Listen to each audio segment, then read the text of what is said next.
From the White House in the office of the President of the United States, we present an address by Dwight D. Eisenhower. This is the farewell address for President Eisenhower, whose 8 years as chief executive come to an end at noon Friday.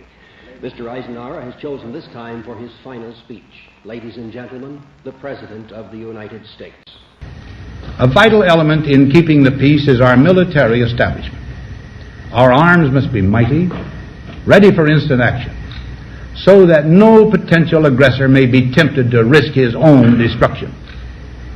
Our military organization today bears little relation to that known of any of my predecessors in peacetime, or indeed by the fighting men of World War II or Korea.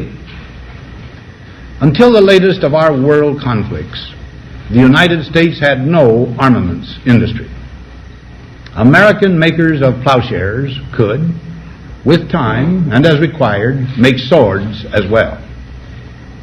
But we can no longer risk emergency improvisation of national defense. We have been compelled to create a permanent armaments industry of vast proportions. Added to this, 3.5 million men and women are directly engaged in the defense establishment. We annually spend on military security alone more than the net income of all United States corporations. Now, this conjunction of an immense military establishment and a large arms industry is new in the American experience. The total influence, economic, political, even spiritual, is felt in every city, every state house, every office of the federal government.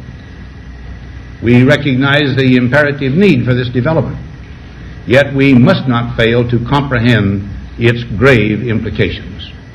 Our toil, resources, and livelihood are all involved. So is the very structure of our society. In the councils of government, we must guard against the acquisition of unwarranted influence, whether sought or unsought, by the military-industrial complex. The potential for the disastrous rise of misplaced power exists and will persist. We must never let the weight of this combination endanger our liberties or democratic processes. We should take nothing for granted.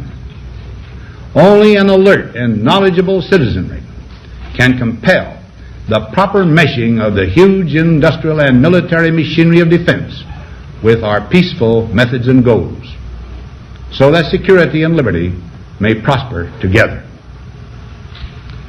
Now, on Friday noon, I am to become a private citizen.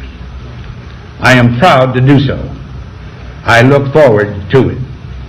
Thank you, and good night.